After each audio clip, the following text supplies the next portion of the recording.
Hi guys, it's me Chazza HD and welcome to race 15 of the 2023 Formula 1 season, here for the return to Asia, the Singapore Grand Prix on the Marina Bay circuit.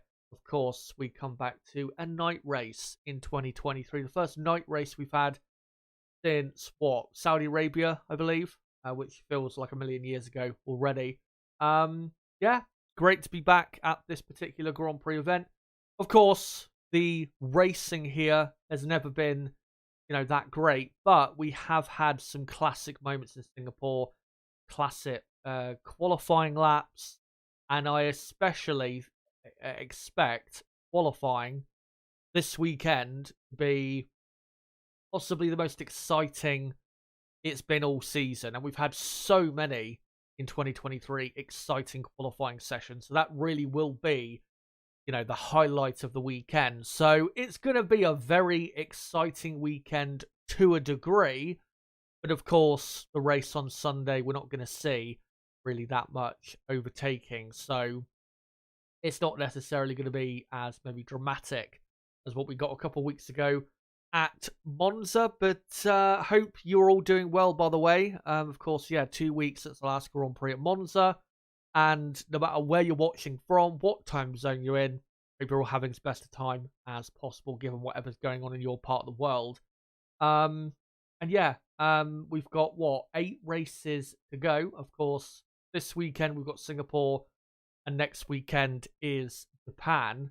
They are just quickly flying by now. And to be honest, I mean, I do think there is a possibility at certain tracks between now and the end of the season that we could get, 2 or 3 good, if not great races before the end of the year. But in a way, because of how boring at times this season has been, I am mentally, in a way, counting down really until, we get into next year, because there is still fights, of course, in the championship on the constructors' side that are very important. So, it's not like everything is decided for the rest of the season, but it doesn't really feel like there's anything to play for at the minute, which definitely doesn't help our excitement levels going forward. But yeah, qualifying this weekend should definitely be very interesting. Hopefully, very exciting. And then next weekend in Japan, I am very much excited for that, because I think we could get a legitimately great race at Suzuka. And most Japanese Grand Prix do tend to be quite exciting in my view, especially with the track. Of course, we race at Suzuka, one of the best racetracks on the planet, but that's until next week. What we're going to be getting into in tonight's preview is, of course, the usual stuff we get into with the preview, looking at the map of the track. Very important to do that this weekend, because we have a new track layout. I think it's only for this year here at Singapore, so we'll look at that in a moment, just to see the new layout in the final sector here at the Marina Bay circuit. We'll look at some sector times from recent qualifying sessions at tracks that are similar to this track that we're racing at this weekend, to get an understanding of who should be quick, who will probably be a bit weaker this weekend. Then, of course, I'll get into, initial predictions for the weekend for qualifying and the race. We'll go into the teams in depth, and I'll get into how truly I think they'll get on. And I will quickly mention a word about not mention a word, that's the wrong term, but I will definitely make sure to mention that we do have certain teams bringing upgrades this weekend, and there is a technical directive in place from this race on, I believe. We'll get into that briefly as well, just so you guys understand what that's all about and what differences it might have going forward. It's not a massive change, really, this technical directive. I think a lot has been made out of it, to be honest, when it's actually not as big as than say maybe some people are hoping it will be. But we will get into it anyway, just so you guys know going forward into this weekend and just going forward in general. But let's actually, before I get into the preview, also there is a poll ring at the top of the live chat, and the topic tonight is who is most likely to challenge Red Bull at this weekend's Singapore Grand Prix. Your options are, of course, McLaren, Mercedes, Ferrari, and Aston Martin. Out of those 4 teams, let me know who you think is most likely to put up a fight against Red Bull and stop Red Bull winning their 16th race in a row, which would be, of course, a new record. Of course, they currently hold the record for most wins in a row for a Formula 1 team. Anyway, after the last Grand Prix, let's look at the championship standings coming into this weekend. So Max Verstappen is leading by 145 points over Sergio Perez. Now, I think I did talk about this in the stream I did on Sunday, where I talked about Max Verstappen's 2023 and looked at whether it is truly the best individual season we have ever seen in Formula 1 history. If you want to check that stream out, by the way, there's a link below in the description. It's only an hour-long stream if you want to go and check that out. I think in that stream, I did actually... Was it in that stream or the one before? I can't remember exactly, but I did actually get into Max Verstappen and the how close he is for winning the championship. Let me just look through my notes to see if they're here somewhere. Yeah, so Max Verstappen needs after the Japanese Grand Prix, which of course is the race after this one, he needs at least a 184-point lead in the championship to be world champion.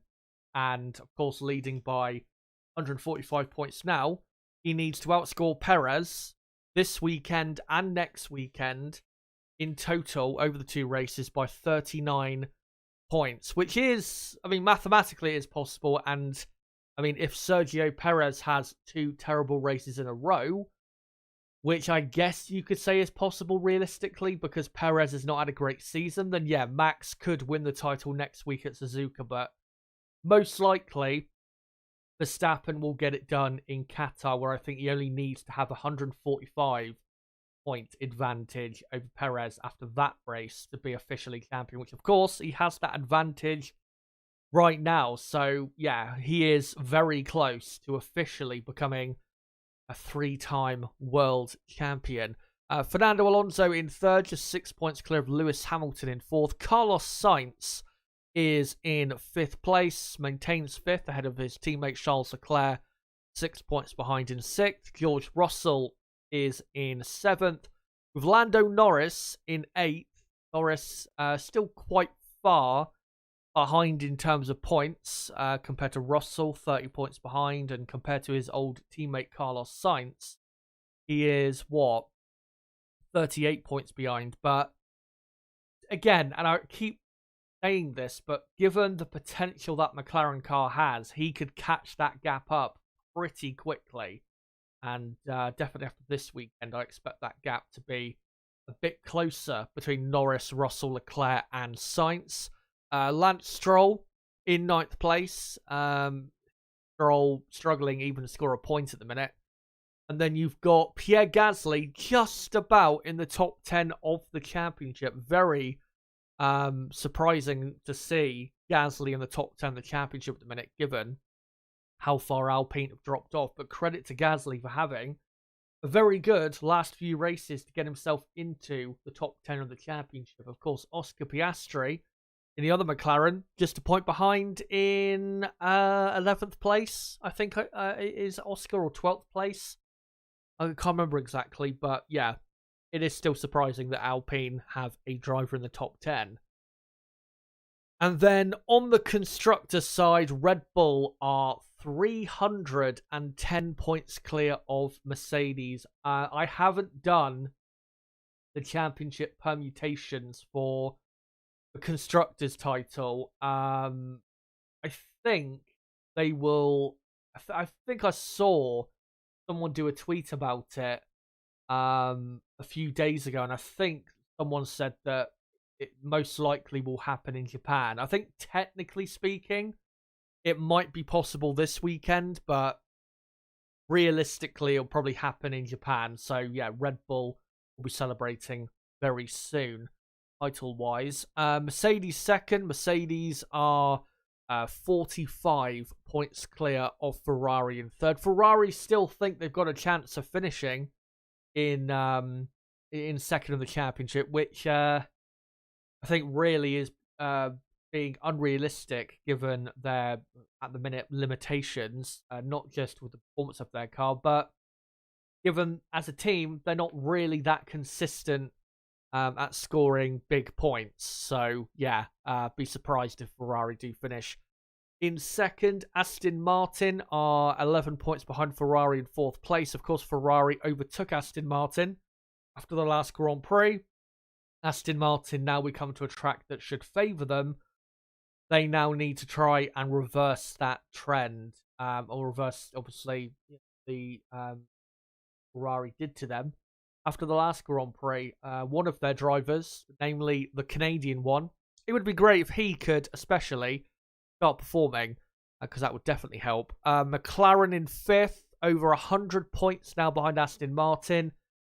And realistically, at this point, given what's happened in the last 3 race weekends where they've not scored that many points, I think McLaren realistically are not going to be able to finish in fourth place. I think that is too much for them to do. And yeah, bar Holland and Italy, they just didn't score enough points. I mean, they only scored, I think it was 6 points at Spa. They scored, 7 points, I think? Or 7 or 8 points, something like that, at Zandvoort. And then at Monza, they scored, I think, 4 points. It's not enough if you're going to catch a team that is, nearly 100 points ahead of you. So yeah, McLaren, I'm pretty confident now, are heading only for fifth. Alpine are in sixth, with Williams even further clear now in seventh. Haas in eighth. Alfa Romeo a point closer. Haas in ninth. And AlphaTauri, of course, still last in the championship. Let's now get into this weekend and start by looking at the map of the circuit. So the first sector you can see is, well, if you, can memorize the corners for each sector of the track, then and the shape of the first sector, you should be able to tell what or where the first sector is on this map. Of course, color coded, but the first sector starts on the very far right of your screen. And of course, you go, through a couple corners and then a slow left-hander, accelerate then to a 90-degree right-hander, and then you're on to, I think, the first 2 DRS zones we have here at the Marina Bay circuit. And yeah, I think it's the first DRS zone going down to turn 7. Then the middle sector is just full of very slow corners. And then you complete that going on to the second DRS straight. That completes the middle sector. And then you go into a slow right-hander.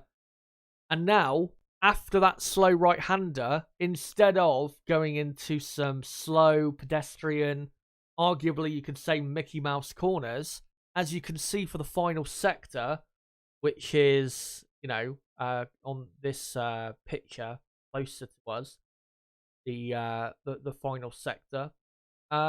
Instead of those slow corners, they've now got rid of that, and it's now flat out from the exit of, if I just zoom in, I'll be able to see exactly what turn number I think it is. Is it turn 14? Yeah, turn 14 all the way. So you see, I think here it says, is it Colton something? You can see along that area, it is now flat out. When of course there used to be 4 or 5 slow corners, and now you're just flat out until basically a final chicane of turn 16 and 17, I believe, and then you have the run up to the final corner, which of course we know is pretty fast. So with this new track layout, it is quite a bit more high speed than the than the normal one, and I'm pretty sure this new format, or not new format, this new track layout is only for this year because they've had to change it for the building either, I think, of either a new hotel or a new grandstand. I can't remember exactly the reason, but it's either one of those two.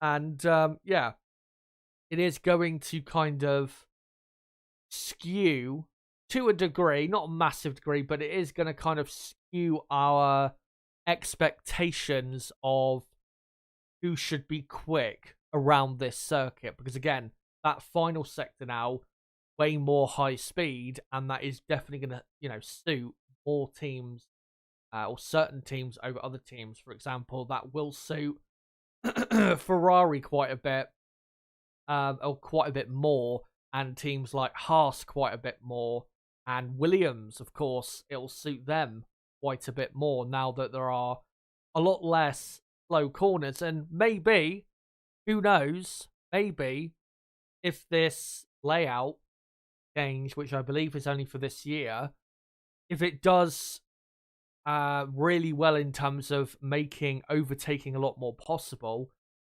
maybe not for the year after, or next year, I meant to say, but maybe for the future, Liberty Media will look at maybe changes to the track layout. So we'll see how it goes, I guess, is how I will say that with this track layout. But yeah, it's going to suit certain teams a bit more than others. But in terms of who it truly suits the most, we will have to see tomorrow in practice, and ultimately, of course, in qualifying on Saturday. But let's just go through a couple sectors from tracks we've recently been to, which I think are relevant to the track we're racing at this weekend.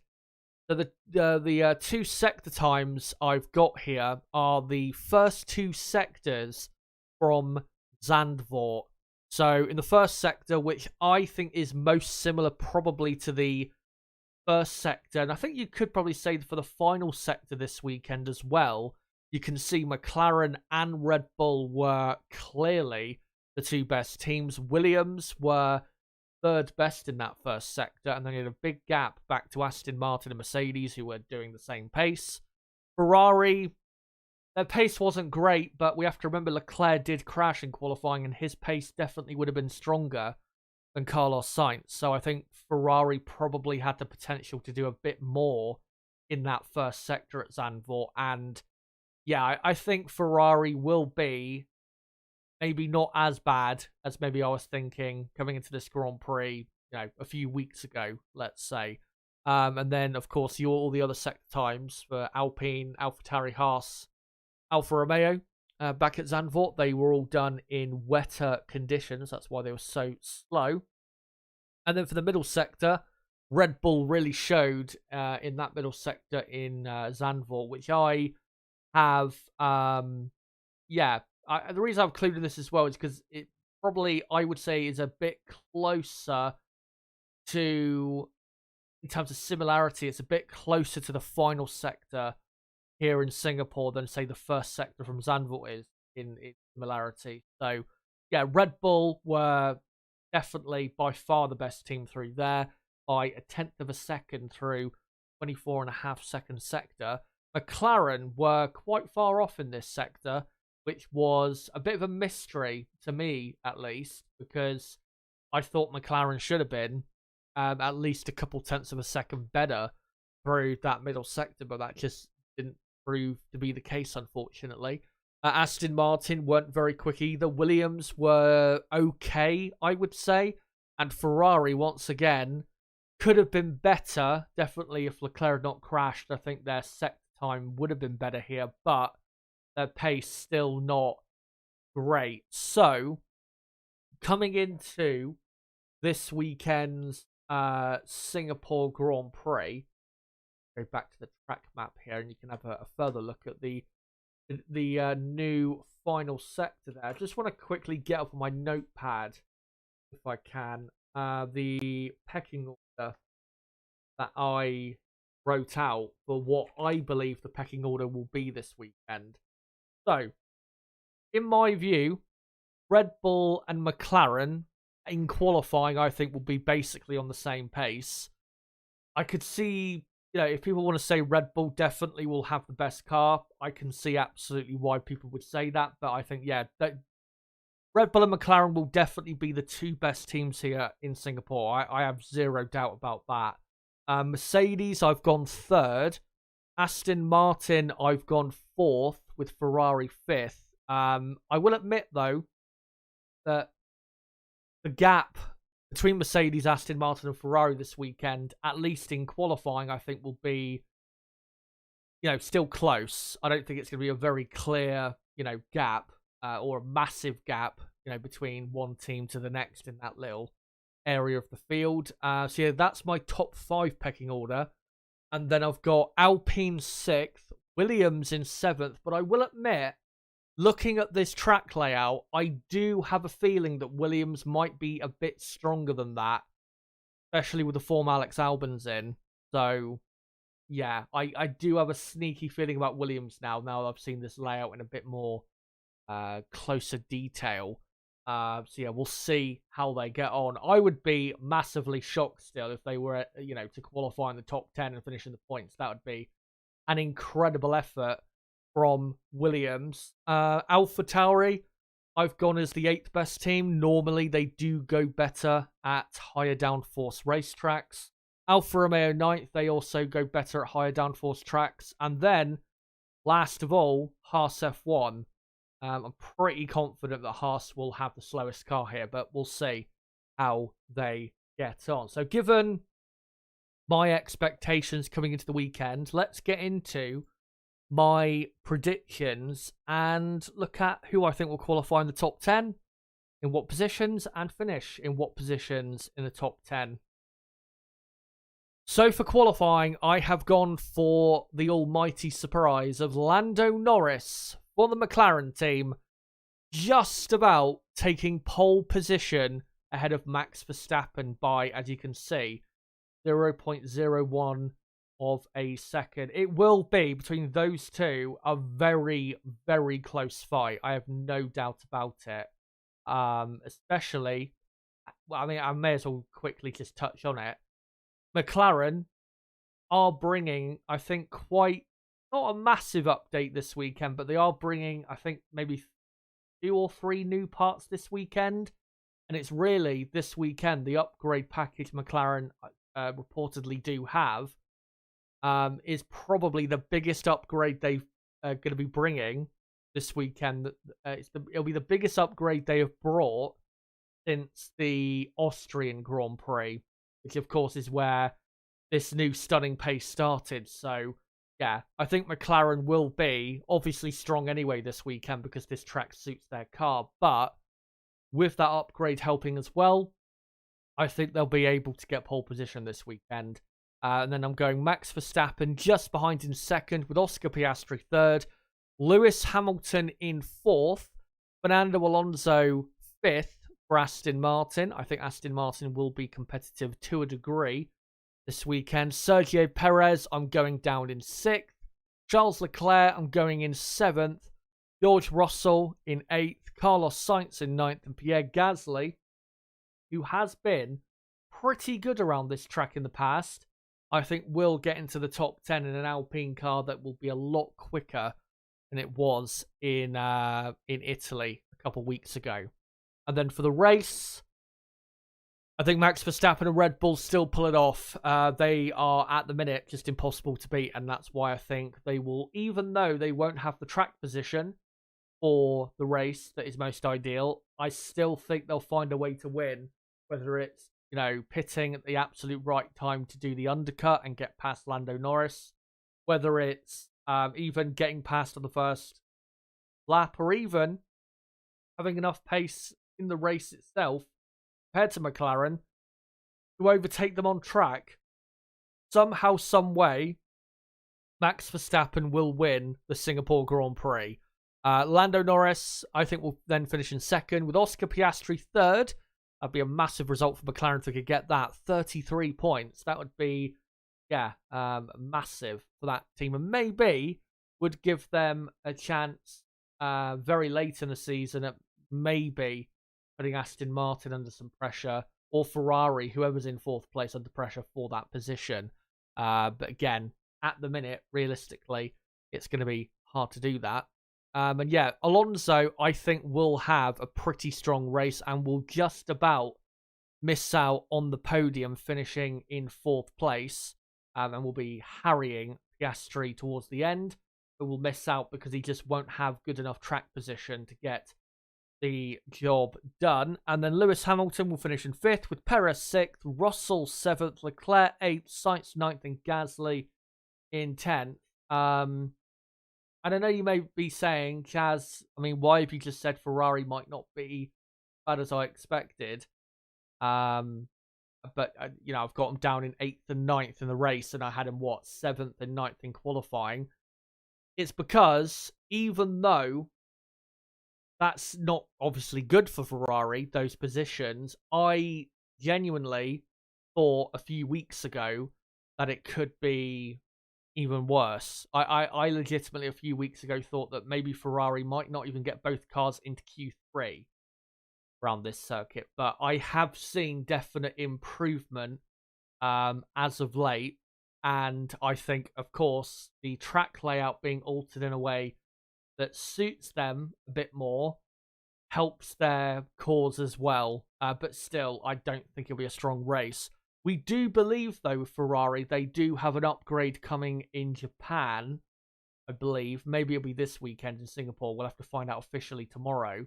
But yeah, once that upgrade goes on, if it makes a good difference to the car, then yeah, maybe going forward at tracks like this for the rest of the year, they'll be able to, to somehow still be super quick like they were at Monza. But that is my qualifying. I'll just show you it again. My qualifying and race prediction. Let me know, guys, in the live chat or in the comments section whether you agree or disagree with my predictions down. I'll make sure to get into whatever comments I can later on in the stream.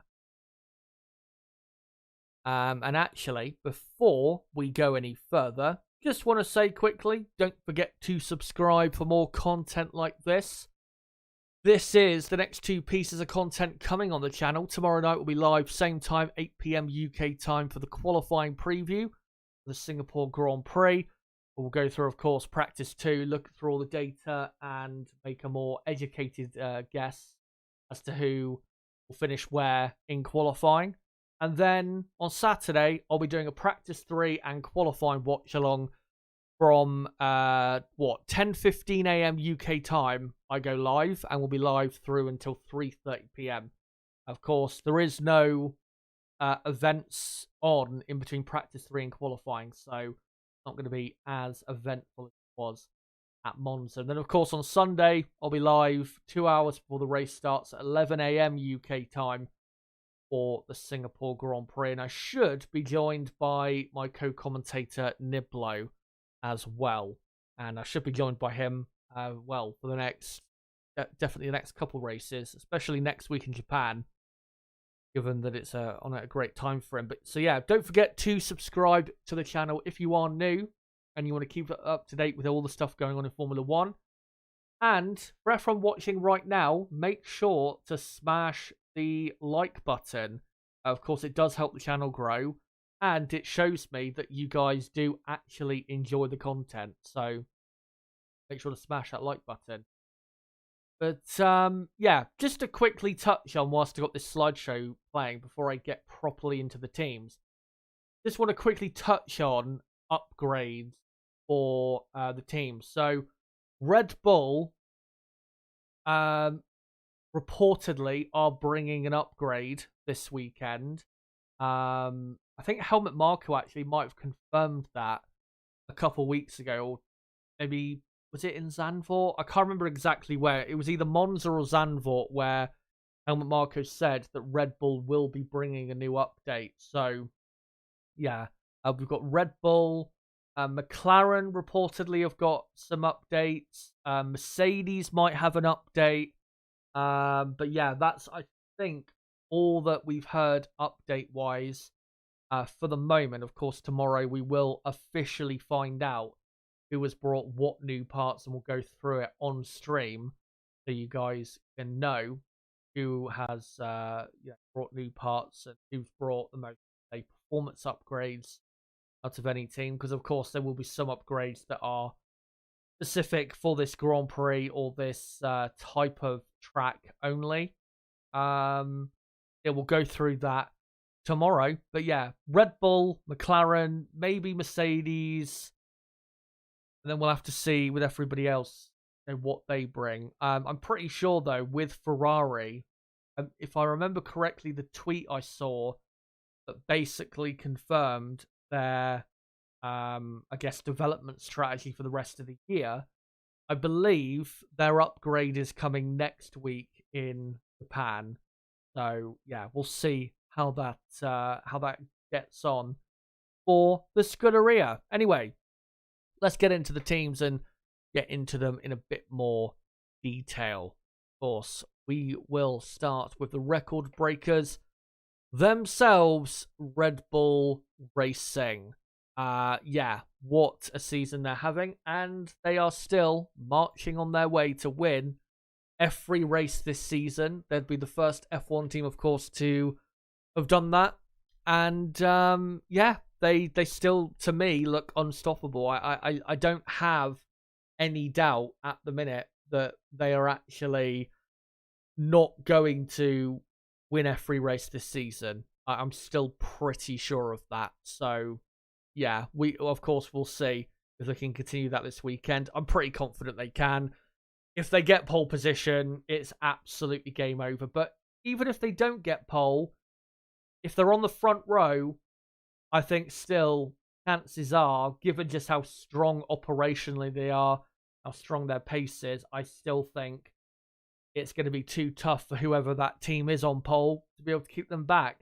I think the only way, realistically, they don't get pole position, or they don't win the race this weekend, is if not only they don't get pole, but they're not even on the front row. Then maybe I could see them, losing this race if they are starting, let's say Max is starting in third place. Then yeah, I could see I could see where, say if it's McLaren on the front row with both cars, or McLaren and Mercedes, then yeah, maybe they can be stopped. But realistically, if this man, Max Verstappen, if he's, continues in the form he's in, he will end up at the very least on the front row, and most probably, have to say, on pole position. Favorite for P1 in every session. And then, of course, you have last year's Singapore Grand Prix race winner, Sergio Perez. I actually think this race last year from Perez was arguably his best weekend of the season. He did so well in very tricky conditions. Of course, he had a brilliant start to the race. Wasn't a totally mistake-free race. Did have a couple moments where he was under a lot of pressure from Charles Leclerc behind, but again, in difficult conditions, it was a very good drive from Perez, and he thoroughly deserved to win last year's Singapore Grand Prix. And if he can get back into that form this weekend, maybe he could put up another fight for victory, especially if Max Verstappen is, say, not on pole position. For whatever reason. I mean, I'd be very surprised if Perez, outqualified Max this weekend. But yeah, maybe if Max is not having as regular a weekend as usually does, maybe Perez can take advantage of that. Now, with Sergio Perez, there's also been a controversy in the last basically couple weeks to do with Sergio Perez. And it's not to do with Sergio Perez. It involves him, but the controversy really is around one of his bosses, which is Dr. Helmut Marko. And Helmut Marko, after the Italian Grand Prix, did an interview on Service TV, I think it is, in Austria, which is a Red Bull-owned station. And it was, I think, just a normal interview about, how things are going in F1 at the minute, how things went at the Italian Grand Prix, stuff like that. I can't remember exactly what the question was by the interviewer that asked it, but I think it was on the lines of, what have you thought of Perez's performances this year? He's not been, his form's not been great, but why do you think basically that Perez, has been performing the way he has? And Helmut Marko had something not just strange to say, but horrible to say, really. What he said was, and I think actually to do it justice and to make sure I'm not saying things he didn't say, let me just get the quote up with Helmut Marko, because that would be best way of doing it. So right, find it quickly.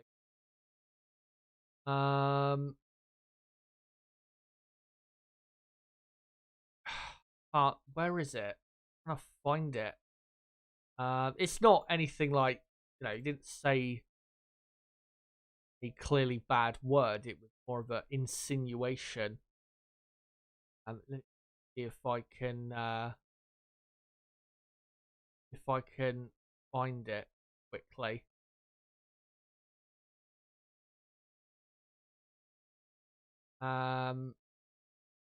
Right, well, I can't find it at the moment because all I can see online is the what do you call it, headlines about, talking out that Helmut Marko's apologized, rightfully so. So basically what he said was that I think he's the point he was trying to make was what he was talking about, or trying to talk about, was the reason why Perez's form fluctuating meaning inconsistent, up and down. I think you guys, and what he said was that because Perez is, and this is him saying it, not me, he said that something about he's from South America, so this is that's just a part of the way he is. Of course, that is factually incorrect. He's Mexican, and Mexico's in North America. But yeah, clearly racist comments from Helmut Marko. That is, clear to see. Anyone who actually saw the comments, or heard them, if you could understand, the language he was speaking. Yeah, clearly racist. Someone's form is never down to what country they're from, or stuff like that. It's such a stupid thing to say. Not necessarily. I don't think it's necessarily. I mean, I guess to a degree, yeah, it's hateful, but I think it's more just so stupid that someone could actually think that that is an actual reason why form could fluctuate for a driver. It's so stupid to me. Of course, Marco's caused controversy in the past. He's definitely different to a lot of people in the way he talks about certain subjects, drivers, whatever. And yeah, rightfully apologized for that. He did point out that that that's not what he meant, and he was trying to say that his form fluctuated for reasons, I think maybe to do with stuff in Perez's psyche, maybe. I can't remember exactly what he said, but he did apologize for it. Sergio Perez has accepted Helmut Marko's apology, but in my view, I mean, to be honest, I'd have to go back and look at other things he said that have kind of, ruffled.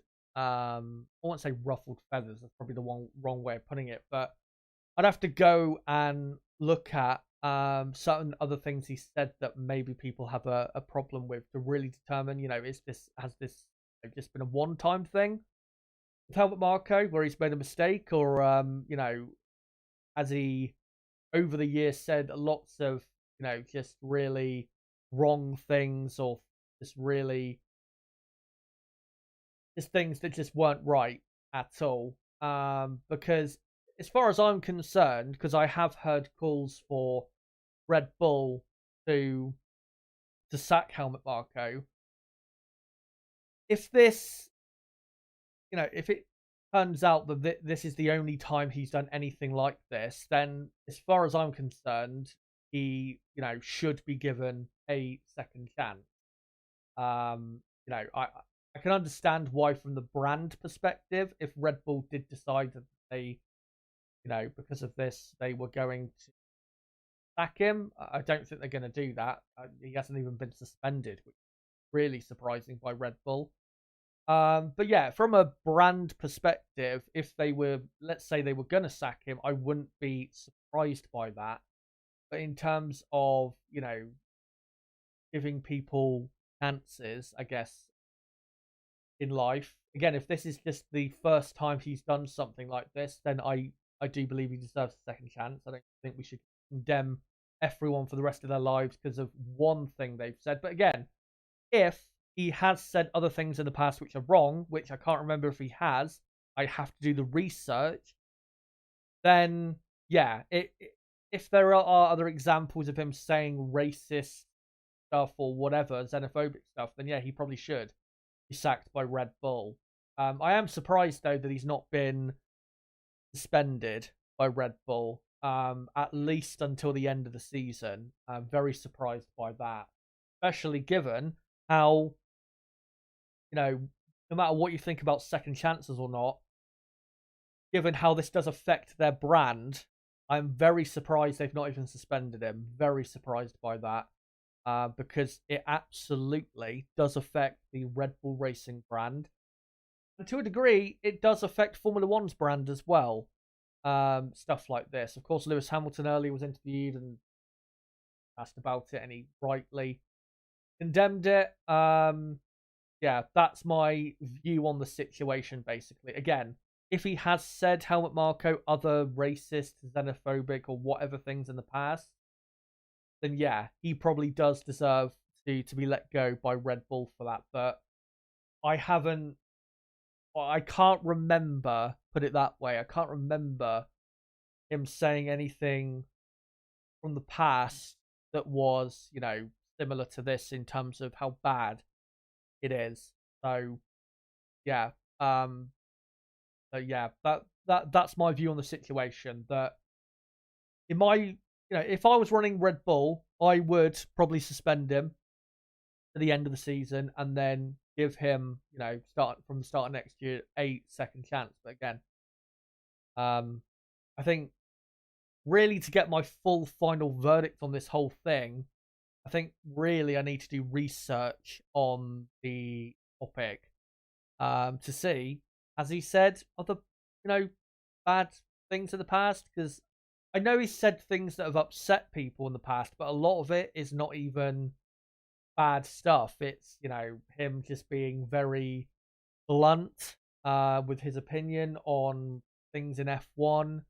I know, of course, I think he suggested at the start of the COVID pandemic that all the Red Bull drivers get together and have a spreading COVID party. I don't know if you guys remember that. That was what, 4 years ago now. I mean, obviously that was a dangerous and wrong thing to try and think or even plan, but I wouldn't say it was worthy of, being sacked or anything. And I don't think it was necessarily bad on a moral level, because I'm pretty sure at the time that he suggested that, which would have been, when would it have been? I think, was it March or April of that year when he suggested that? I'd have to go back and look, but there were quite a few people, even in governments around the world, who were kind of promoting that idea as well. And this is, of course, at the start of the pandemic when people still didn't know enough detail, and definitely governments didn't know enough detail about the virus. So I guess you could let him, slide on that. But again, I'm not gonna say anything more on that. But what he said was clearly wrong. Rightfully got the criticism for it. Again, surprised Red Bull have not took any action against him.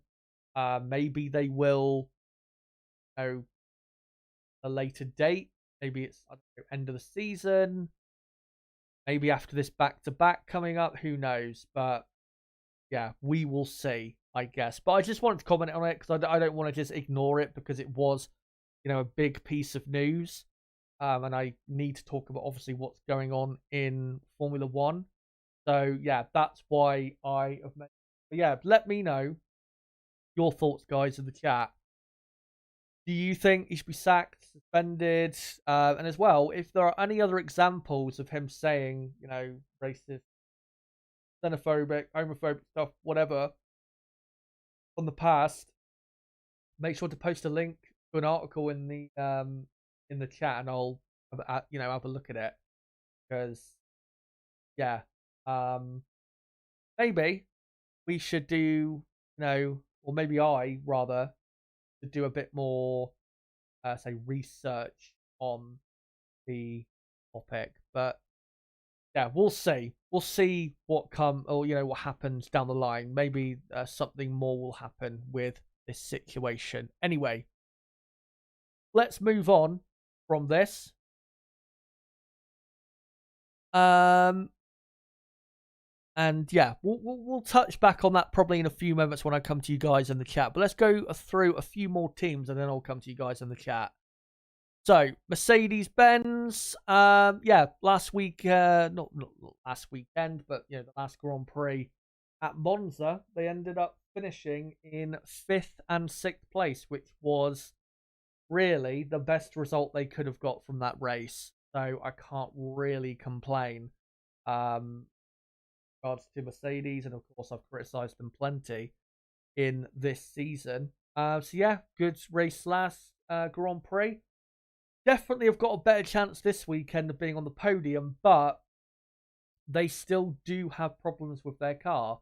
Lewis Hamilton, we saw back in qualifying at Monza, still is not comfortable with the Mercedes car. I think even after qualifying, he said he still can't pinpoint exactly what the thing is in the car that makes him just not comfortable, but it has been, I think, really a big cause of why his form has dropped off since the return of Formula One from the summer break, and there are still fundamental issues with this car, given, of course, the improvements McLaren have made 2023 and how much stronger McLaren have been than Mercedes in the last few races.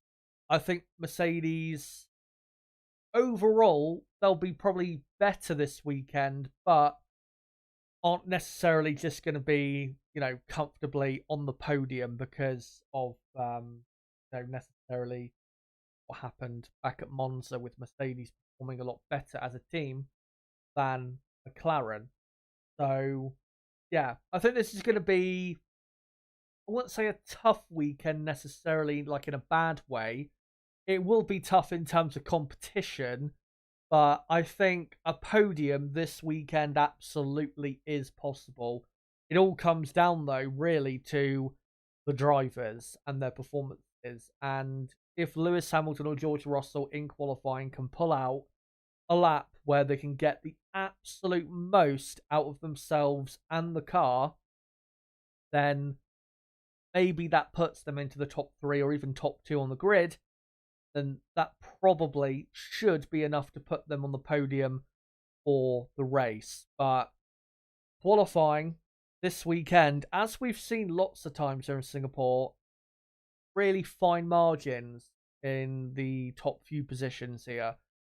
One mistake could see you drop from a potential third or fourth from, or going down to say 7th or 8th place. It's it really can be that close in qualifying. I mean, we saw last year, even though it was in wet conditions, how how Max Verstappen, him running out of fuel at the very end, and a couple small errors here or there, really cost certain drivers, and really massively changed the grid that we had for that particular race. So if the drivers are absolutely at their best and on it, then they'll be fine. They'll probably end up on the podium, but it's going to be, again, mighty close with other teams in there.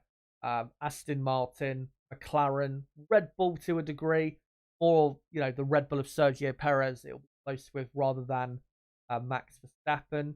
So yeah, it's going to be a very close weekend, and I think really going to come down to the driver performance this weekend for Mercedes rather than necessarily the car performance getting the job done if they were to finish on the podium. So yeah, let's see if this man on screen, George Russell, keep up his recent good form. Of course, he outqualified Hamilton in Holland and in Italy. Was third in qualifying in Holland, fourth in Italy. I thought the Italian Grand Prix weekend, I thought Russell was arguably the driver of the weekend. He was absolutely fantastic, and it was great to see him back at the level we saw in 2022 at his absolute best. And we'll interesting to see if he continues that this year. And of course, remember, guys, last year at this race, Russell had an absolute stinker of a performance. Didn't even make Q3 in qualifying, and of course he I think crashed into 2 or 3 different drivers in the race. Well, so this it'll be a very interesting weekend for Russell, and a big weekend if he can really do well against Hamilton, because this is I'd say definitely compared to Monza as well, this circuit is more of a circuit where the drivers make a difference rather than the cars. So yeah, be very interesting to see how Russell could do there compared to Hamilton. But I mean, in the pecking order coming into the weekend, I've got them as third best team. We'll see how they are compared to the other two, of course, Mercedes powered teams they're mostly fighting with in 2023, McLaren and Aston Martin. But let's now go on to the Ferrari team. Ferrari, great race at Monza, but now they come to a track that is, well, the absolute opposite in suiting their car. Monza was the best track for their car. This track, the Marina Bay track in Singapore, is arguably the worst for them.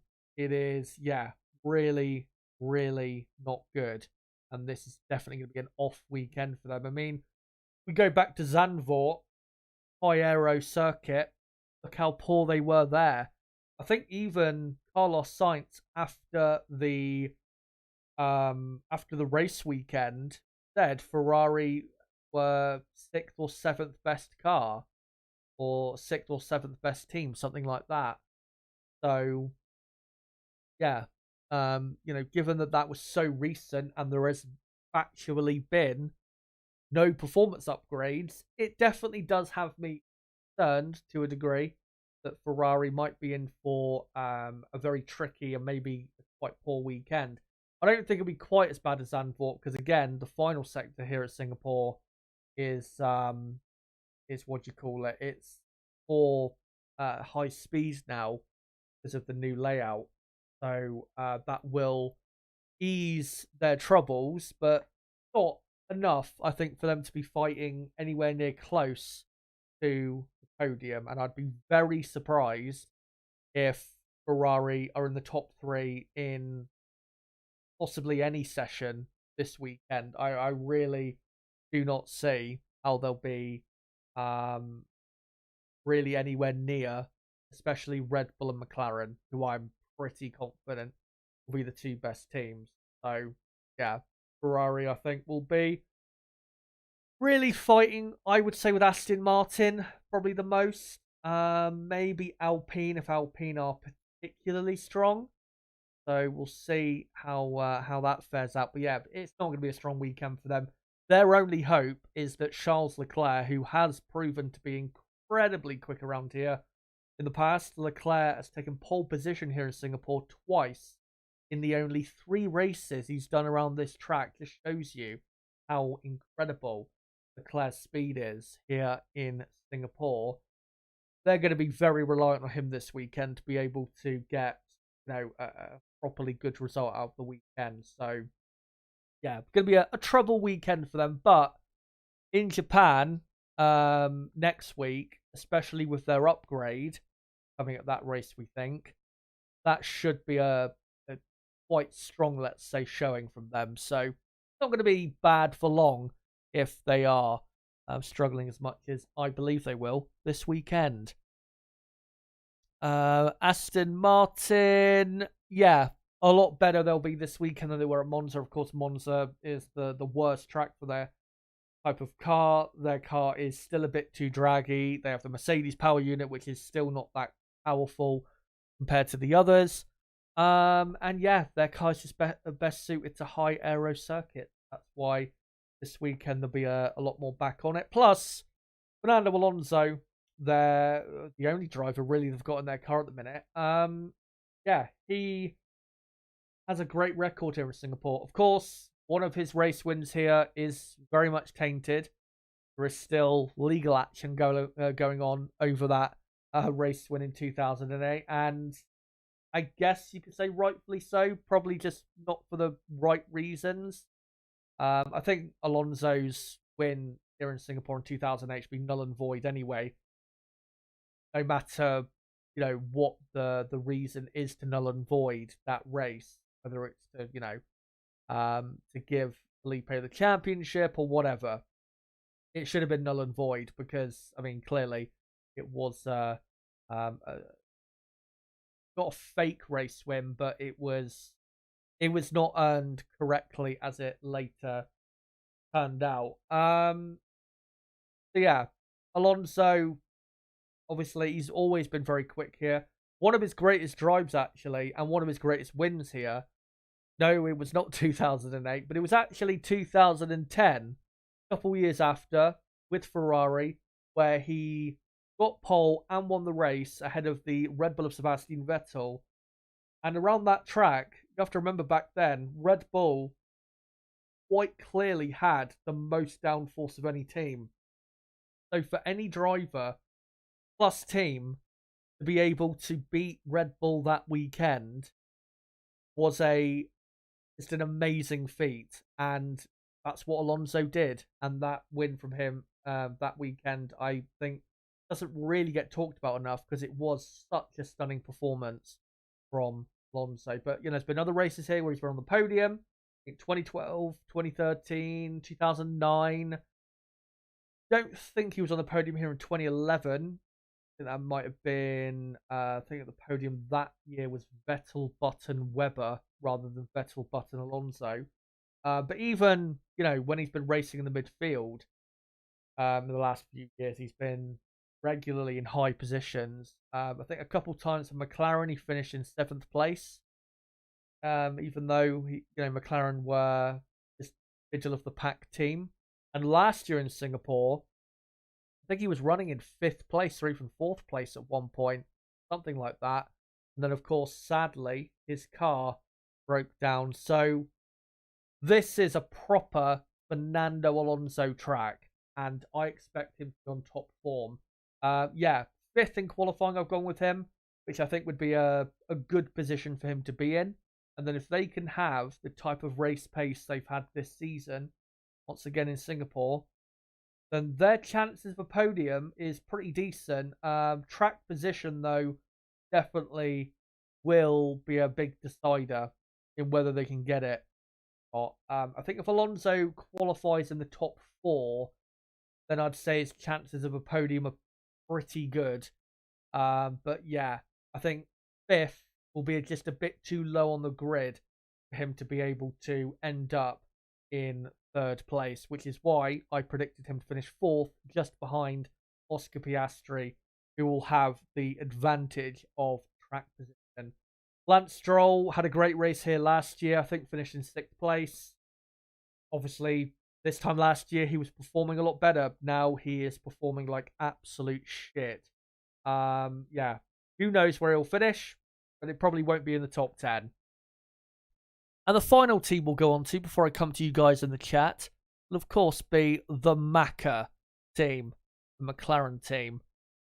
And yeah, last couple races have not been too great. They were, of course, on the front row in Zandvoort. On pure pace, I think they still had the second best car at Zandvoort, but with their, I guess, poor reaction to how the weather turned at the start of that race, they couldn't really show that in that race. But throughout that weekend, they were super quick. That was the last proper aero, higher aero track we went to, and they were clearly one of the 2 best teams there. And yeah, that's what I expect this weekend. I expect them to be, at the very least, the second best team here in Singapore. Lando Norris, I certainly believe, will be on top form and will be at worst in 2nd place, I think, in qualifying and the race as well. Qualifying, though, I think he will take pole position because I think some of his qualifying efforts this season,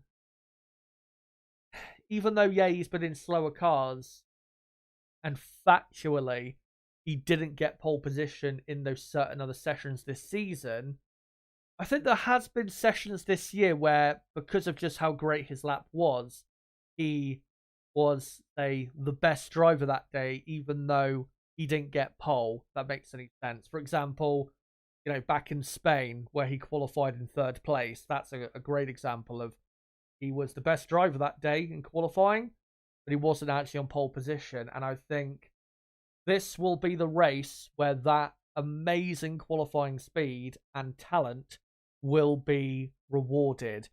Whether it will, if he does then get pole, whether he'll be rewarded further with his first F1 win. Still amazing he's not won an F1 race. Of course, he's not had a million opportunities to get it, but still incredible that he's still on 0 wins.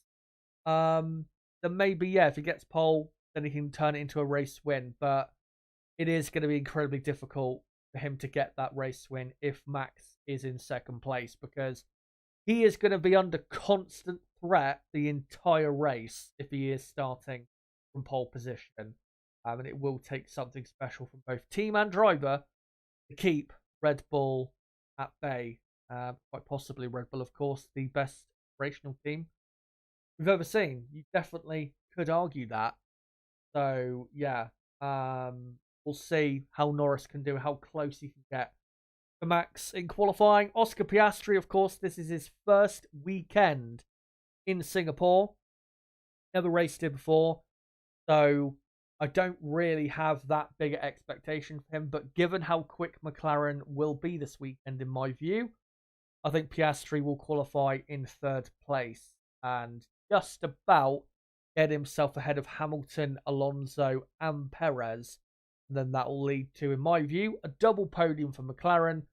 McLaren in a couple of races this season, of course, where they probably did deserve to get a double podium. Hungary, probably, well, yeah, the British Grand Prix as well. So, yeah, that's what I think they will get this weekend in Singapore. Let me know in the chat. Do you think Lando Norris and McLaren have got enough this weekend to be able to take pole position? And I'll, of course, get to your comments in a moment. I think definitely it is possible, but I will admit it is a very close call between Norris and Verstappen as to who is going to end up on pole position. But go back to those pictures. You can see there Lewis Hamilton wearing sunglasses from 2002. And of course, this man on screen, Liam Lawson, in for another race. Daniel Ricciardo, by the way, is actually at the race this weekend. I think for, and is it not? Yeah, it's kind of the best way to describe it. Not sorry, not engineering purposes, but it's, I think, data purposes. Is Ricciardo, for being, in Singapore this weekend. just for him to, I don't know, keep up with the AlphaTauri performance and keep up with the team. By the sounds of it, Ricardo will not be in the car until the Qatar Grand Prix. So Lawson, another couple races to prove whether he deserves to be on the grid next year. What a race he had at Monza. See whether he can do enough in these next couple races where AlphaTauri should be even stronger, theoretically. See if he can do enough to, to end up in the maybe top 10 in a session, qualifying or race, and maybe do enough to get himself a seat for 2024.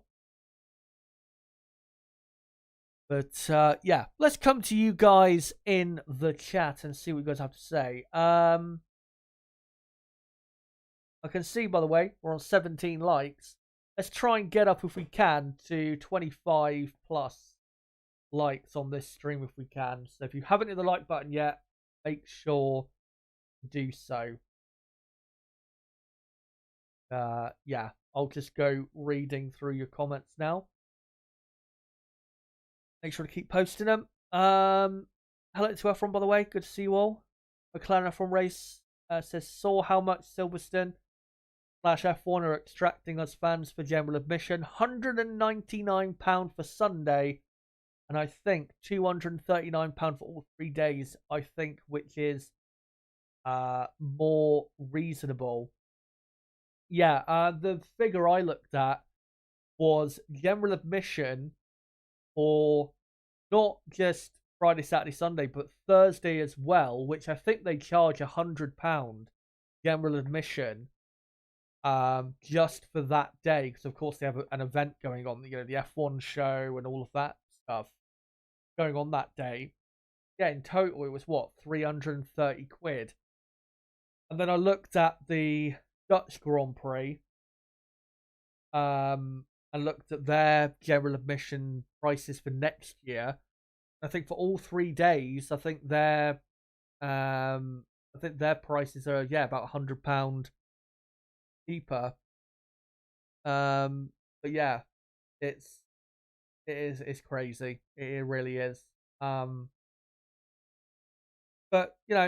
it's going to keep happening, especially when didn't they have a record attendance this year, Silverstone?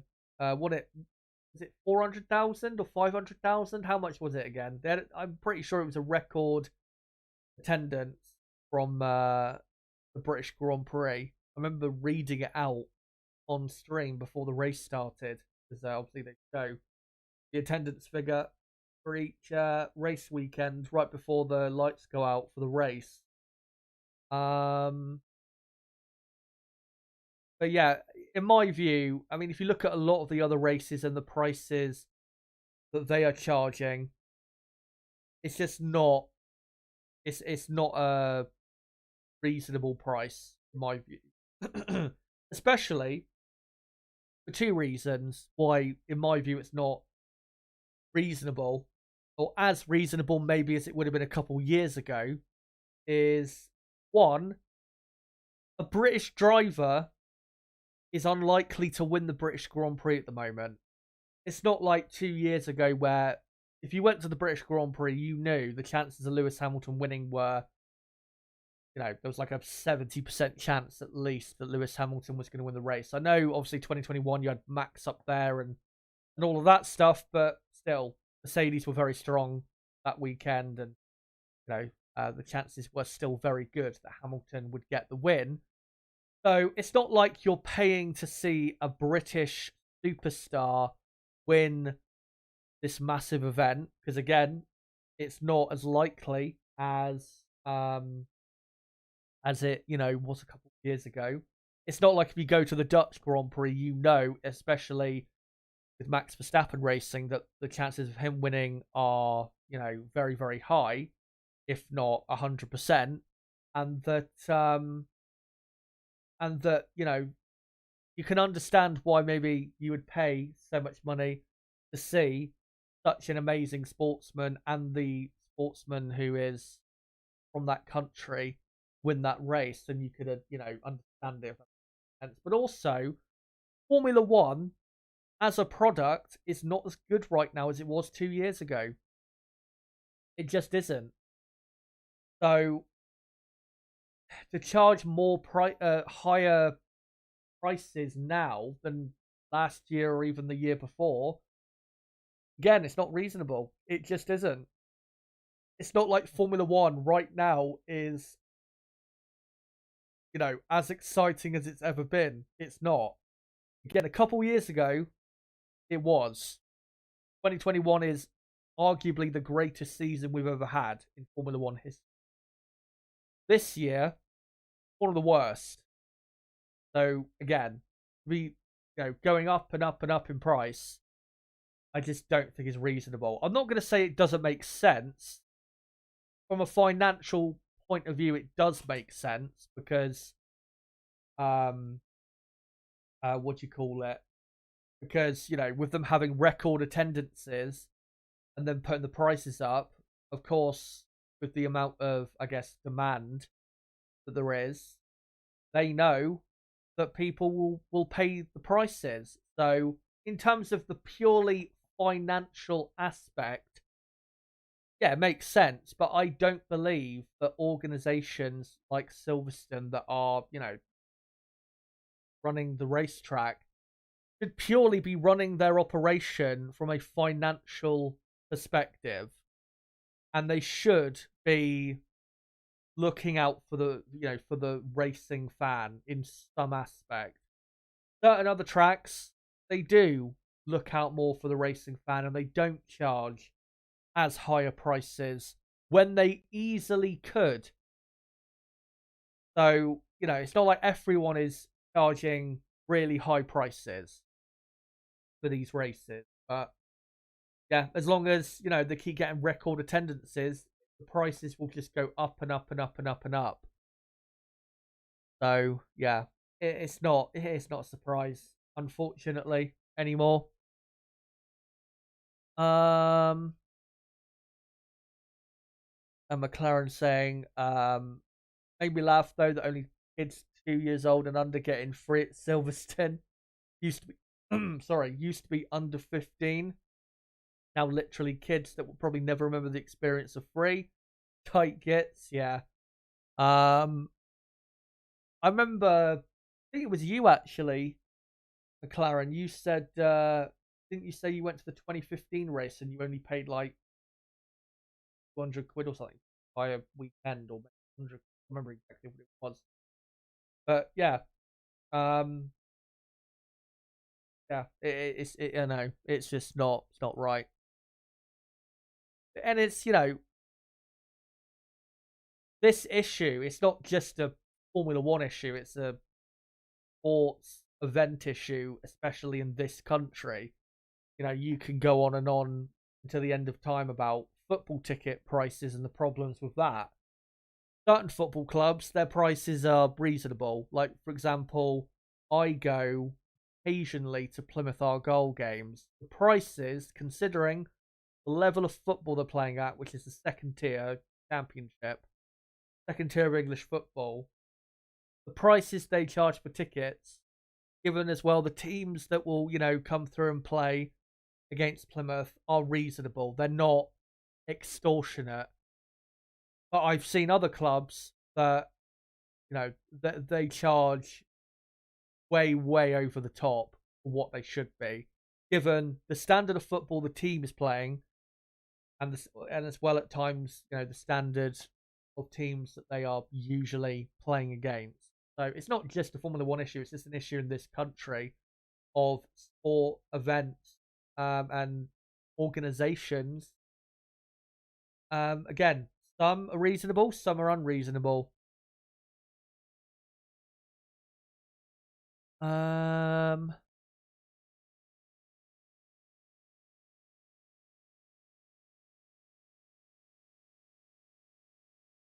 find some other comments here if I can. Yeah, I think Darth Lord Raven was just quickly asking about what do I think about the, what do you call it, Lando Norris to McLaren rumors. Or not McLaren. What am I on about? He's already there. The Lando Norris to Red Bull rumors they meant. Yeah, I don't believe them. I don't believe them at all. It just doesn't make any sense for Lando to go there. Why would you go to Red Bull? That's Max's team.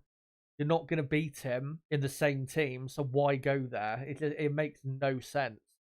Best thing for him to do right now, given how competitive McLaren are right now, stay at McLaren. He should not be leaving McLaren unless McLaren drop off again in pace and become a midfield team again. Then he should look to maybe go to a Mercedes for 2026 or something like that. But right now, there is no reason to leave McLaren if I'm Lando Norris. Find some other comments here. Brabamos says, I'm still waiting to see how Lawson goes at Singapore until I make a judgment. A funny Dutch Grand Prix and Monza being an easy track to drive might give skewed results. That is true. That is true. And I mean, at the end of the day, this is a thing for every driver. The more races they do, the more you find out about how good they are. Whether they've done 400 odd races or 2. So, yeah.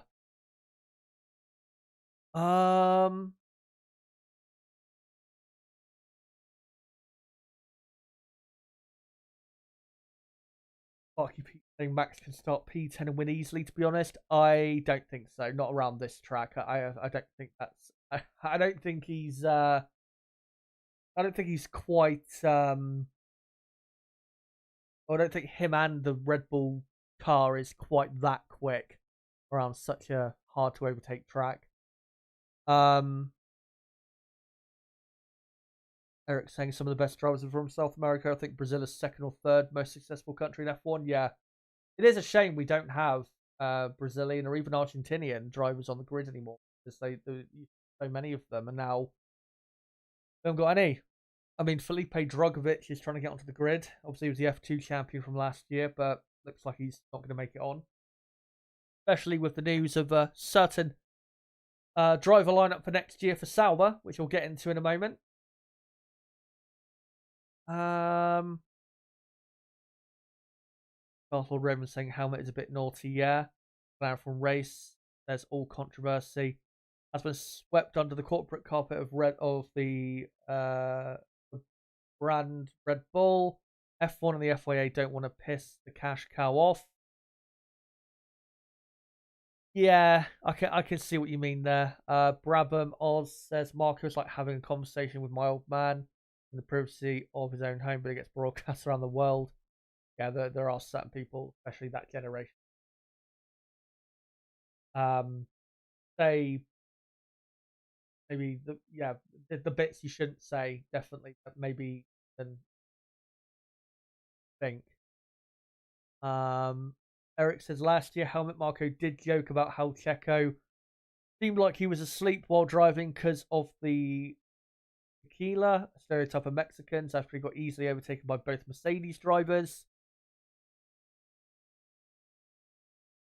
I think with that, I think and I think I saw that one. I saw a couple people on Twitter talking about that comment.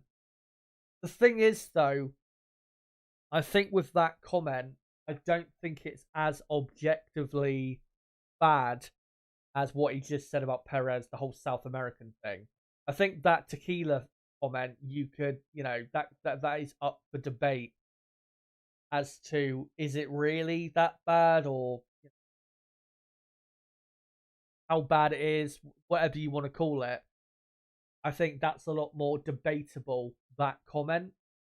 But I think, I think with what he said a couple of weeks ago about Perez and his form being fluctuating because he's South American, it's just clearly wrong. I don't think there's any debate for that. But I think with that Keeler comment, I don't think necessarily it's a clear cut. Yeah, this is wrong, him, because I don't think. I mean, it maybe it's a stereotype. I mean, I don't know what the Mexican stereotypes there are, but I wouldn't say that's necessarily, a massively negative one. And plus, I'd have to see the actual interview or whatever, because he might have just meant it in a light-hearted way. And I think if he meant it in that way, then I don't think there's anything wrong with that comment necessarily. McLaren from race. I'm not surprised Red Bull doesn't care. It's partly a lot of experience with that culture and correctness there. Not sure about that. Well, I do know that there are accusations that obviously Dietrich Mateschitz, who's no longer with us, of course, passed away towards the end of last year, nearly a year ago. That was sadly all station. He was the owner, person running Red Bull as a company, and I know there were accusations that he was quite maybe his views on certain things weren't particularly good. But again, that's stuff that's got to do with him. And obviously he's no longer here to defend himself, so there's no point even talking about that really. So yeah. Maybe that culture, you could argue, is maybe why this has been kind of swept under the carpet. But yeah, it's given that I've not done proper research really on the whole Helmut Marko discourse today, it's really hard to fully analyze the whole situation. Eric says, could have been joking about the COVID, or could have he been joking about the COVID stuff? Again, I'm not sure. I think the thing as well, you have to be careful with online interviews, or not online interviews, but when you see a headline and a few quotes online, you have to be careful when you read some of these because you don't understand the context of how it was said. Luckily, the comments with Helmut Marko that he said, it was said, on a TV broadcast. And I looked at the broadcast and he wasn't like being, not like he was being light-hearted, and he didn't mean it in a bad way. He was being, totally, from what appeared, it seemed like he was being serious. So, yeah. But, yeah, there is a lot of stuff when you read quotes from drivers or just people involved in F1 in general. If you read them online, you do have to kind of take them with a pinch of salt because, again, context does matter. When reading on the internet words that someone has said. Of course, the internet hates context because we just want to sentence everybody to life imprisonment for, any bad comment. But, yeah, it is important. But, yeah, looking at all the context, I think definitely, yeah, he was absolutely bang out of order, was Helmut. I think, again, maybe he could have squirmed his way out of it if it was reported an article rather than him saying it on a broadcast.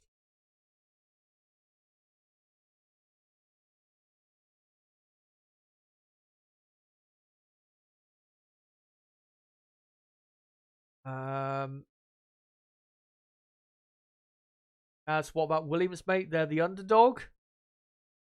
Yeah, well, yeah, I think this weekend you'd have to say so. I know lately they've been quite quick and they've been, getting in the top 10 quite a few times, but I don't think that is as possible this weekend. So yeah,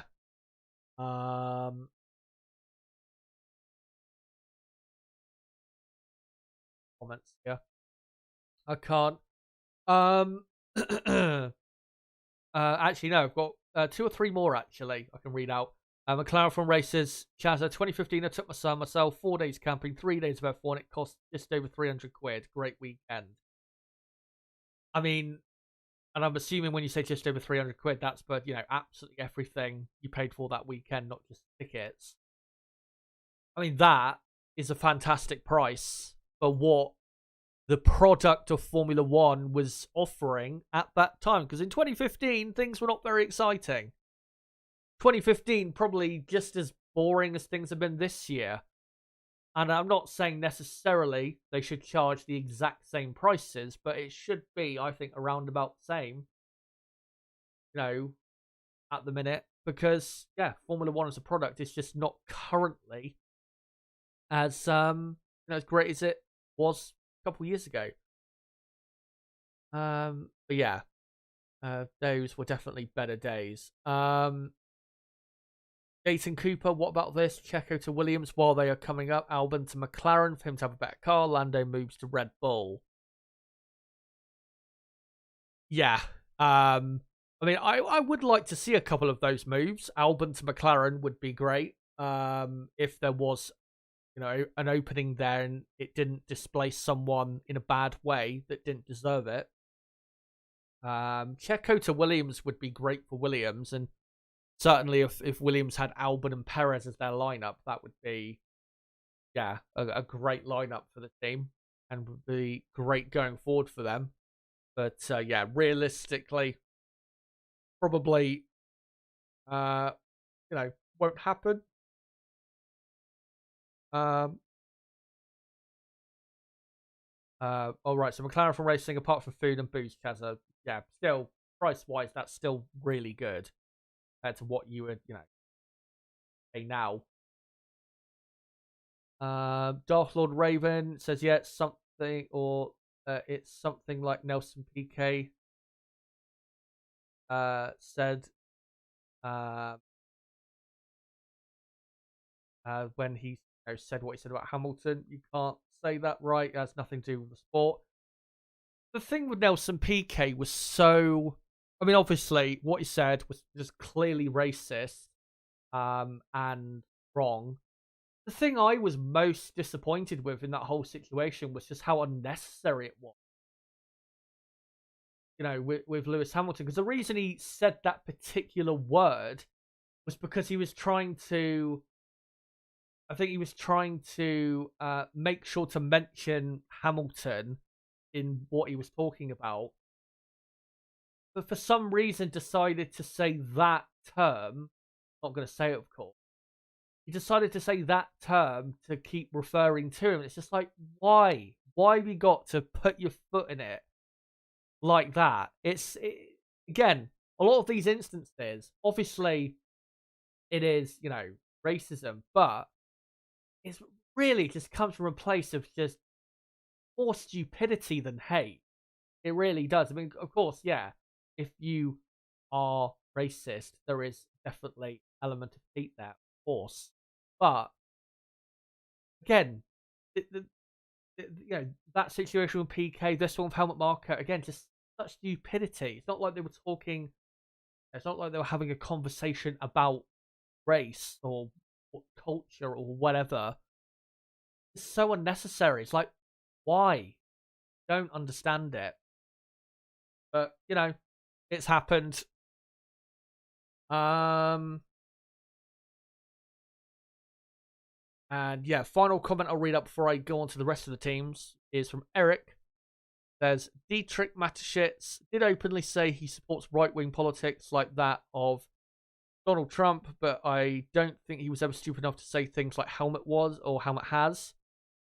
Yeah. I have seen stuff relating to that. I mean, if someone is right-wing, then whatever. I mean, I'm personally not right-wing, but I don't think, whatever wing you are, I don't think is necessarily an automatically bad thing. I think, in terms of your morality or whatever, when it comes to, who you support politically or what type of things you're in favor of, I think it comes down to specific instance rather than what side of the political fence you're on. And I think a lot of criticism against Dietrich or the Red Bull company was more just, well, they're right wing, which is just so stupid because it's like, being right wing inherently is not, immoral.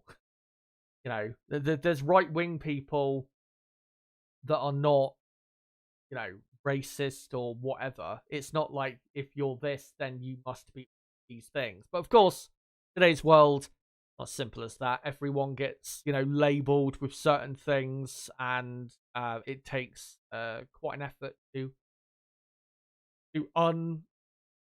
unlabel people, I guess. But yeah, again, when it comes to all of that stuff, I'll need to look more and do proper research into it, because as well, a lot of the people I've seen in the F1 Twitter space talking about Red Bull and all like political, social stuff, a lot of these people I just don't trust in terms of them talking about the history of maybe the company or Helmut Marko or Dietrich Mateschitz and their history, political, whatever. I just don't trust these people, because I just think these people are the most bad faith, dishonest people on the planet, and they don't care about the effect that their words have.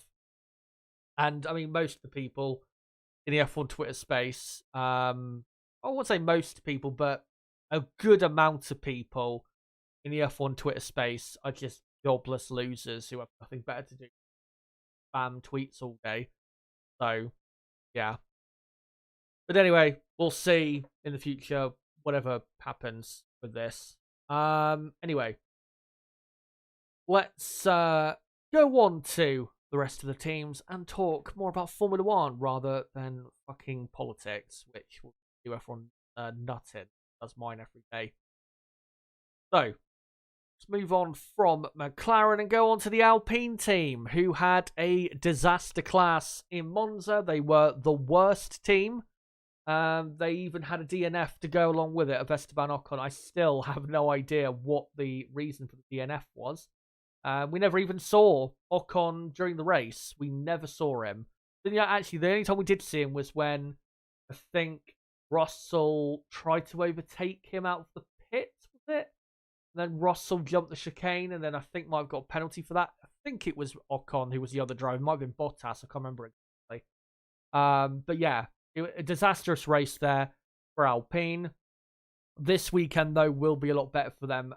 We've seen this season their car is a lot stronger at these tighter street circuit-like or actual street circuits.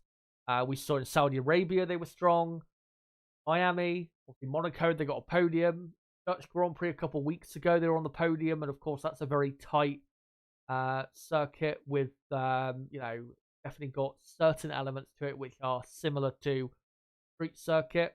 And yeah, I think they'll be definitely a lot stronger this weekend. They'll be in the top 10 just about with Pierre Gasly, and I think will grab a point from the weekend.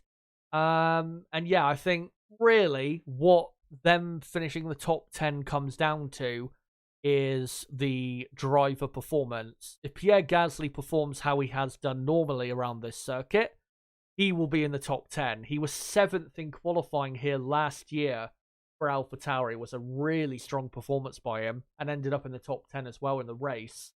And I think back in 2019 for Toro Rosso had a really strong race here as well. I think maybe 7th place there for the team. So yeah, Gasly is most likely going to be the quickest Alpine driver over Esteban Ocon. Ocon, though, I do expect to be stronger than what we saw in Monza and Zandvoort to a degree as well.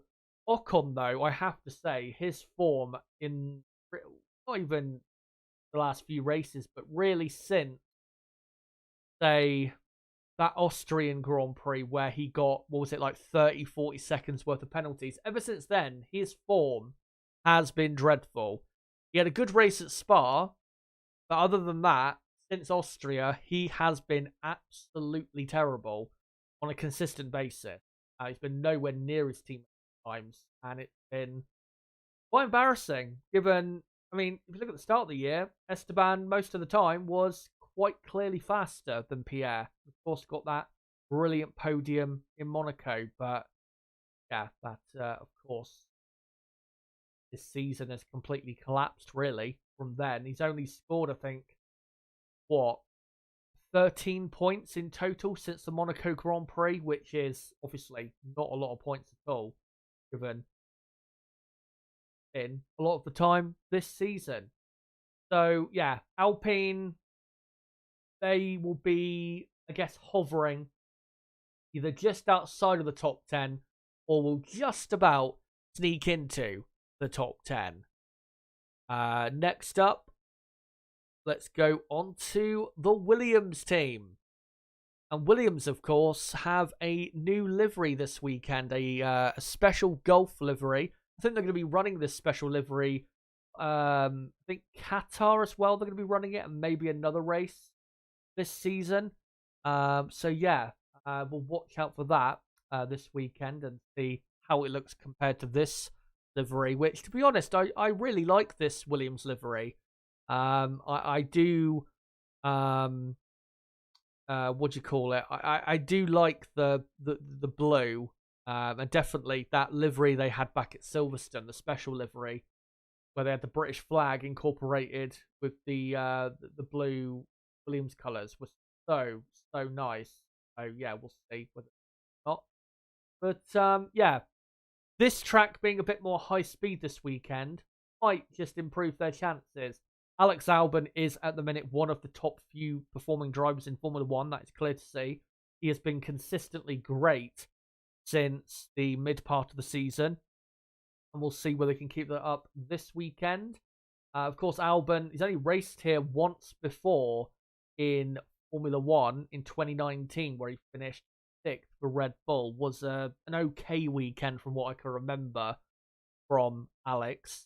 Was only, I think, his 3rd race in the Red Bull at that particular time. So, yeah, he seems to have decent performance here at Singapore. Logan Sargent, of course, has never raced here before, so I expect him to be miles off the pace, and I'm pretty sure Logan will be at the very back of the field, given how he's been so far behind his teammate, even at tracks where Logan does have experience. So, yeah, Alex, I think, will get into Q2. Probably will miss out on Q3 just because the Williams car isn't quite quick enough.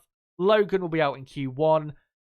They'll have decent speed. I just don't think it'll be enough for them to be in the top 10 like they have been so regularly as of late.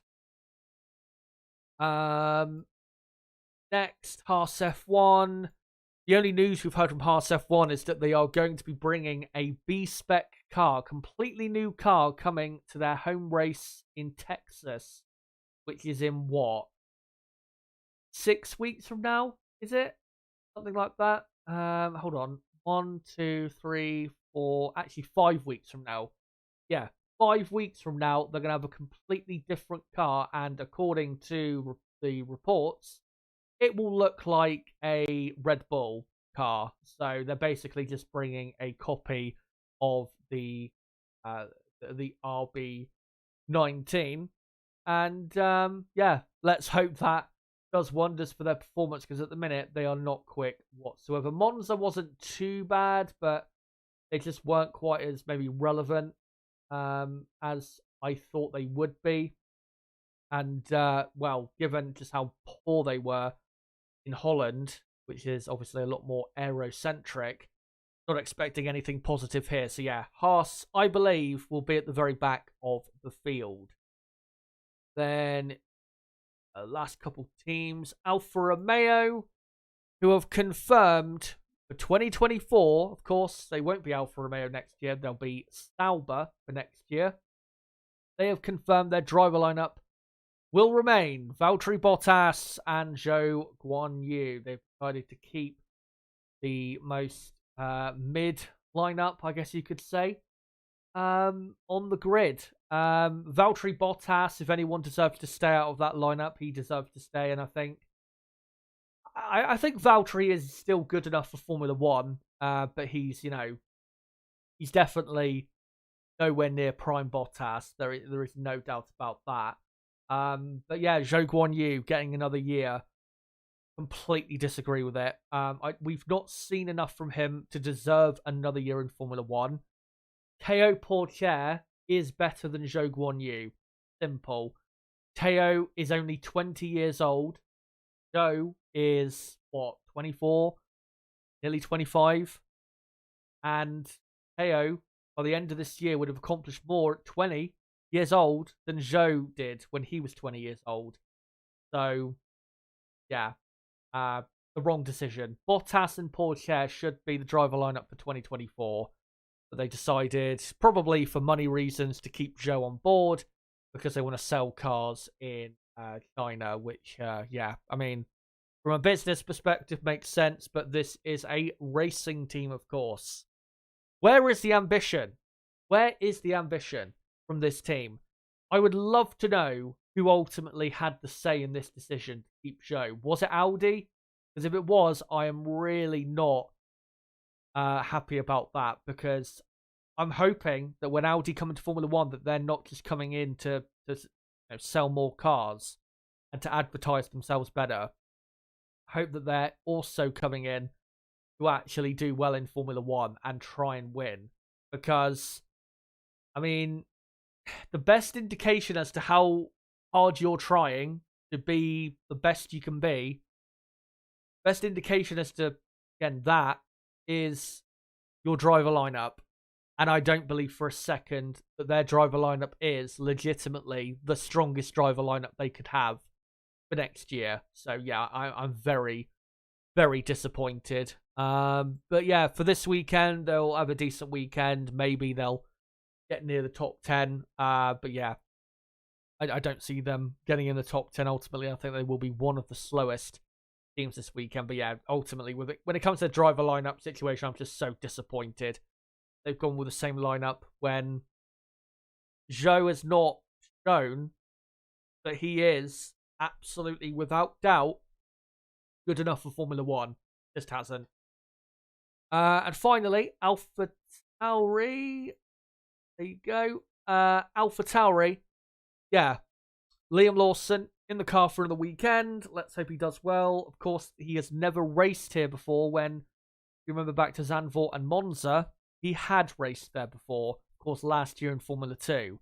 So that lack of experience this weekend will be very interesting to see whether Liam can shine as brightly as he did Italian Grand Prix. So we will find out this weekend. Really hope he can, because it would be great to see another exciting young talent on the grid. Yuki Tsunoda, though, of course, he never got the chance to race at Monza, which was a shame, because he might have actually nicked a point at the end. Tsunoda, given that Bottas did and higher on the grid than Valtteri Bottas. But if you remember back to last year, Yuki Tsunoda did actually make the top 10 in qualifying in a very good performance from him at the time in, again, difficult conditions. So watch out for Yuki Tsunoda this weekend. I think he could be, along with probably Alex Albon as well, a proper surprise package this weekend in Singapore. Now, before I go, guys, I've just remembered that I need to get into one final thing before I come to the end of the stream, which, of course, is getting into this technical directive. So, try and find it if I can. I'm trying to remember what the technical directive is called. And hold on. Let me just try and find it quickly on Twitter. One technical directive.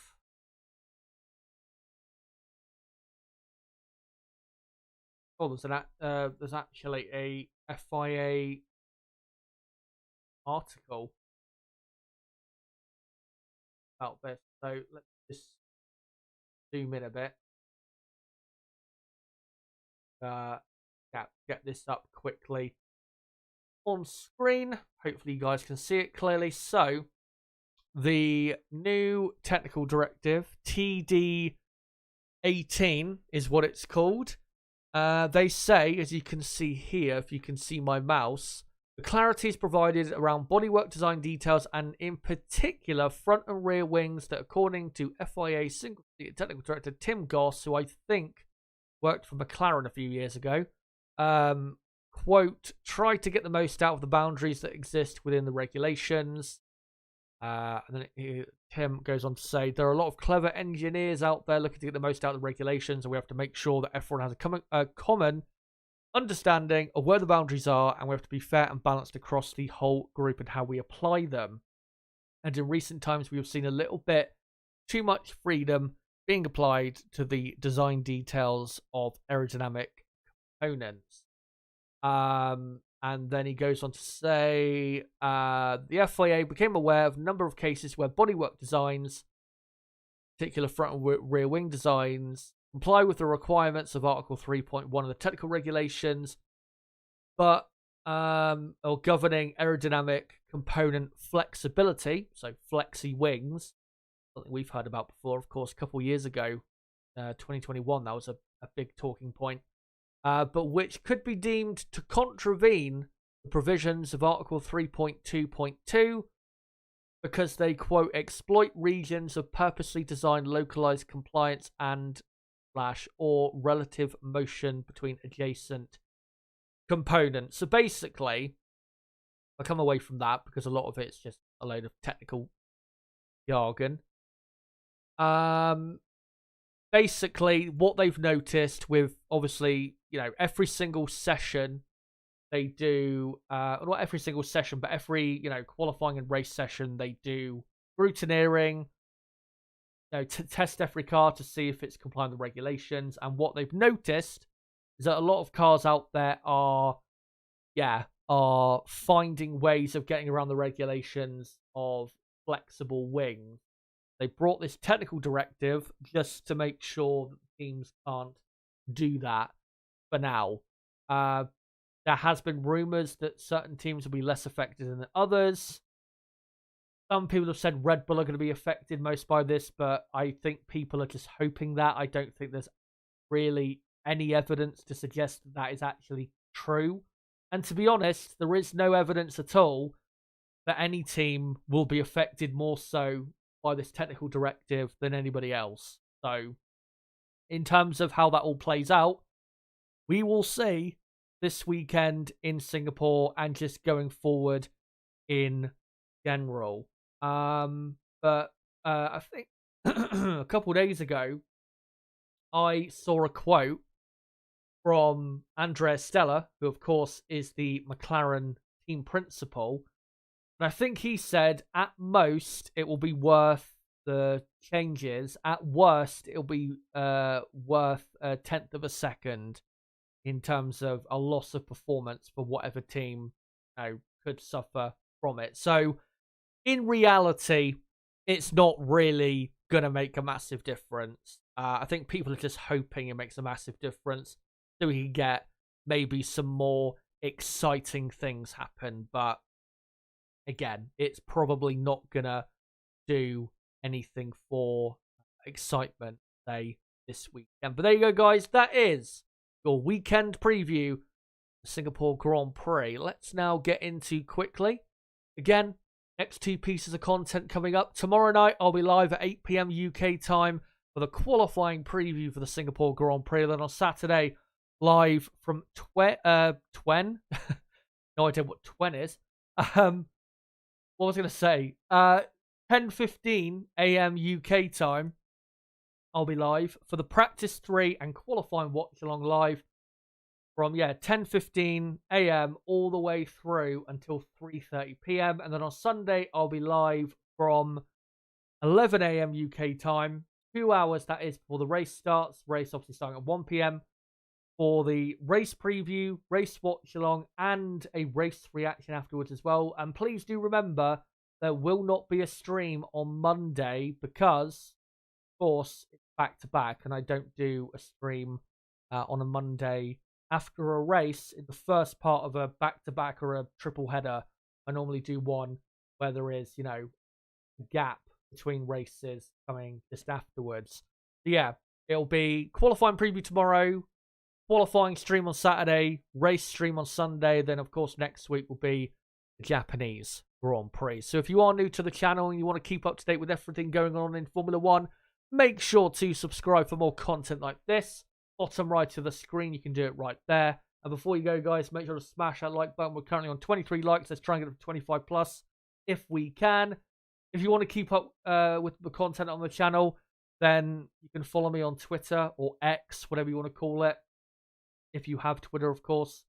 Yeah, make sure to follow me on there. The account name is ChazHD. The @ on Twitter is @ChazHD5.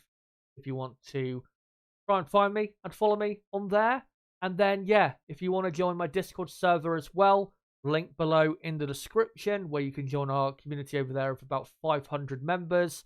A great place if you want to get notifications for my videos and streams. But guys, until my qualifying preview tomorrow night, actually, hold on.